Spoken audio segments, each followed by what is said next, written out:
दोस्तों स्वागत है आपका हमारे YouTube channel MCQ study point में। तो दोस्तों अगर आप हमारे चैनल पर पहली बार आए हैं तो चैनल को सब्सक्राइब कर दीजिए, बेल आइकन को प्रेस कर दीजिए, क्योंकि यहाँ पर आपको 100% ऑथेंटिक जो है खबर मिलती है। ठीक है। तो यूपी दरोगा भर्ती परीक्षा 2021 को लेकर सस्पेंस बना हुआ है। आप अगर यूट्यूब पर सर्च करेंगे तो सब जगह यही खबर फैली हुई है कि 6, 7 और 8 जो नवंबर को एग्ज़ाम होना है। ठीक है। लेकिन हम ऐसा बोल रहे हैं कि 8 और जो 6, 7 और 8 नवंबर को एग्ज़ाम जो है नहीं होना है। क्यों नहीं होना है, पूरा हम लोग अच्छे से आपको एनालिसिस करके बताएंगे क्या क्या इन्फॉर्मेशन है आयोग की तरफ से अब तक क्या रही है। पूरी जानकारी हम लोग बताएंगे, तो इससे आपको इतना पता चल जाएगा कि 6, 7 और 8 नवंबर को आपका एग्ज़ाम नहीं है, बल्कि उससे पहले ही आपका एग्ज़ाम है, जिससे कि आप अपनी तैयारी अच्छे ढंग से सुचारू रूप से चालू रखेंगे। ओके। वरना अगर नवंबर के ऊपर बैठे रहेंगे तो अभी नवंबर के लिए पूरा मई, जून, जुलाई, अगस्त, सितंबर, अक्टूबर लगभग 6 महीने हैं। और 6 महीने जब एग्ज़ाम के होते हैं तो बच्चे यही सोचते हैं कि यार अभी पढ़ के भूल जाएंगे, इसलिए बाद में तैयारी करेंगे। मैथ्स का भी नहीं पढ़ते, मैथ्स बाद में पढ़ लेंगे, भूल जाएंगे, फार्मूले फिर से रटने पड़ेंगे, तो बहुत ज़्यादा दिक्कत होती है। ठीक है। तो यूपीएसआई एग्ज़ाम डेट हम लोग अच्छे से समझने वाले हैं, बस वीडियो आपको पूरा देखना है, क्योंकि जो भी आपकी बात है वो तभी आपको पूरी समझ में आएगी। इसके बाद आपको कोई वीडियो नहीं देखना होगा। ठीक है दोस्तों। तो चलिए शुरू करते हैं वीडियो। तो गाइज हम लोग यहाँ पर आ गए हैं एक ब्लैंक पेज पर। तो यहाँ पर हम लोग समझेंगे कि जो बात निकल कर सामने आ रही है कि 6, 7 और 8 नवंबर को आपके जो एग्ज़ाम कंडक्ट होने हैं, ठीक है, तो वो टोटली जो है फेक न्यूज़ है। ठीक है। जो कि वायरल हो रखी है, टोटली फेक न्यूज़ है। इससे रिलेटेड कोई भी जो यूपी भर्ती बोर्ड है पुलिस का, वहाँ से कोई भी जो है इन्फॉर्मेशन नहीं आई है कि आपका 6, 7 और 8 नवंबर को एग्ज़ाम होगा। ठीक है। क्योंकि जब तक एडमिट कार्ड नहीं आते तब तक किसी को पता नहीं चलता है कि कब से एक जो एग्जैक्ट एग्ज़ाम की डेट होती है वो किसी को नहीं पता चलता है। तो आप समझ सकते हैं कि ये जो है डेट है फेक। अब हम लोग बात कर लेते हैं कि अच्छा ये फेक है तो अब कब होंगे। ओके। तो ध्यान से सुनिएगा। तो अभी आप जानते हैं अभी मई चल रहा है। ठीक है। और आवेदन आपको पता है कि एकदम मई के जो है लास्ट तक आपके आवेदन शुरू होंगे। ठीक है। जो है मई के जो लास्ट लास्ट तक आपके आवेदन जो है वो चलते रहेंगे, मतलब लास्ट मई तक, 30 मई तक आपका बताया गया है कि आप आवेदन कर सकते हैं यूपीएसआई के लिए। तो अब जरा इस बात पर गौर करते हैं कि ये जो है मई के लास्ट तक क्यों किया गया। वो इसलिए क्योंकि कुछ बच्चों के जो डॉक्यूमेंट थे वो नहीं बन पा रहे थे लॉकडाउन की वजह से। तो अब क्या हुआ है, जब से ये डेट बढ़ाई गई है तब से यूपी में उसी तरह का लॉकडाउन लगा हुआ है जिस तरह का पहले लगा हुआ था। 11 बजे तक सिर्फ ज़रूरत वाली दुकानें खुलती हैं और उसके बाद बंद हो जाती हैं। ऑफिस भी ज़्यादातर बंद हो रहे हैं, खुल रहे हैं। ठीक है। तो फिर भी बहुत सारे बच्चों को जो है प्रॉब्लम आ रही है। उन्होंने फिर से रिक्वेस्ट करी है भर्ती बोर्ड से कि थोड़ा आवेदन के लिए और डेट बढ़ा दी जाए। ठीक है। तो 30 मई को आपको पता चलेगा कि डेट आवेदन की जो है फिर से बढ़ गई है, 10 दिन, 15 दिन या 5 दिन या एक हफ्ता। ठीक है। तो ये भी एक सस्पेंस बना हुआ है, फिर से बढ़ जाएगी। ओके। तो मई भर तो आवेदन चल रहे हैं, जून भर भी आवेदन चलने की संभावना है। तो मई और जून आपको किनारे रख देना होगा। ठीक है। अब आप यहाँ से समझ सकते हैं कि जून में आपके जो है वो फॉर्म भर गए। ठीक है। जो आपका जो फॉर्म है वो कंप्लीट हो गया, सबने भर दिया। ठीक है। अब कोई भी एग्ज़ाम आप ले लेते हैं तो फॉर्म भरने के कम से कम 1 डेढ़ महीने बाद जो है उसका एग्ज़ाम कंडक्ट होना शुरू हो जाता है। यूपी पुलिस का हर बार ये ऐसा रहा है कि फॉर्म भरने के 1.5 महीने बाद आ जाता है कि आपका जो है कब से एग्ज़ाम है और कब से नहीं है। ठीक है। अभी कोरोना का टाइम है इसलिए सब बोल रहे हैं कि 6, 7, 8 नवंबर से आपका जो एग्ज़ाम शुरू होगा, लेकिन उस वो कोई भी ऑथेंटिक न्यूज़ नहीं है। ओके। तो आप समझ सकते हैं। तो अब आपके जून में फॉर्म भरे गए। ठीक है। मई में फॉर्म भर दिए, जून में फॉर्म भर के कंप्लीट। अब जून के बाद जुलाई 1 महीना वो रेस्ट रहता है, क्योंकि उसमें भर्ती बोर्ड को अपना काम करना होता है, किस बच्चे का रोल नंबर किस सेंटर पे देना है। ठीक है। किस तारीख में किस बच्चे का एग्ज़ाम कराना है। तो एक एक 1.5 महीना उनको समय चाहिए होता है एडमिट कार्ड रिलीज करने से पहले। ठीक है।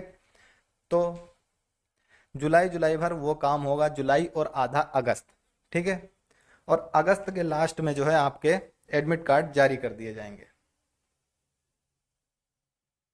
ठीक है। अगस्त में आपके जो है एडमिट कार्ड जारी कर दिए जाएंगे।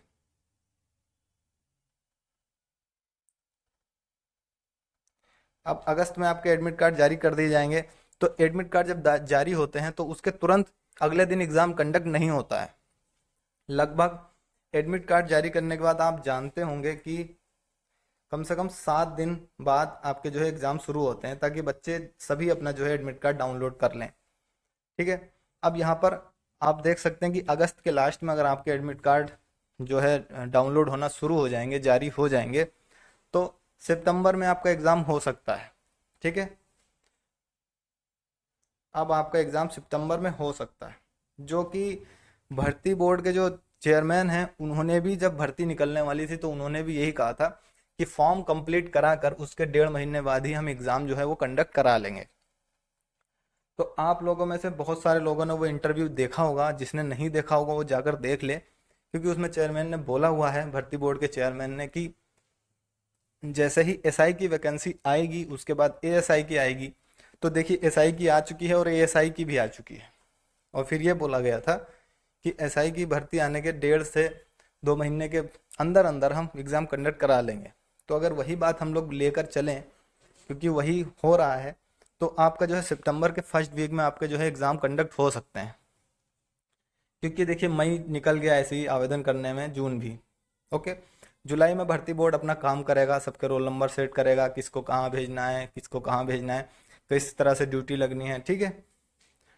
जुलाई और आधा अगस्त। अब अगस्त के लास्ट में जो है आपका एडमिट कार्ड जो है वो रिलीज़ कर देंगे। तो अब सितंबर से आपके जो है एग्ज़ाम हो सकते हैं। अब सितंबर का पहले वीक से भी हो सकता है, मिड वीक से भी और लास्ट वीक से भी।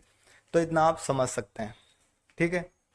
क्योंकि पिछली बार भी इसी तरह से हुआ था, कोरोना की वजह से सब लॉकडाउन था, लेकिन अचानक से फिर यूपी पीसीएस का एग्ज़ाम हो गया।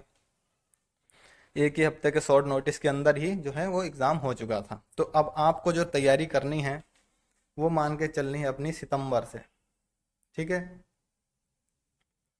सितंबर से आपको टारगेट बनाकर चलना है कि आपको जो है सितंबर तक आपका जो जो सिलेबस में क्या आता है, हिंदी आती है, हिंदी, मैथ्स, ठीक है, जीएस और रीजनिंग, ये चारों जो भी सब्जेक्ट हैं उस पे आपको इतनी पकड़ बना लेती हैं कि आपको सितंबर के हिसाब से आपको एक प्रिपरेशन करनी है, कि जब सितंबर जब स्टार्ट हो तो आपको इतनी तैयारी हो चुकी हो कि हाँ, अगर आज भी एग्ज़ाम हो जाए तो हम पास कर जाएंगे।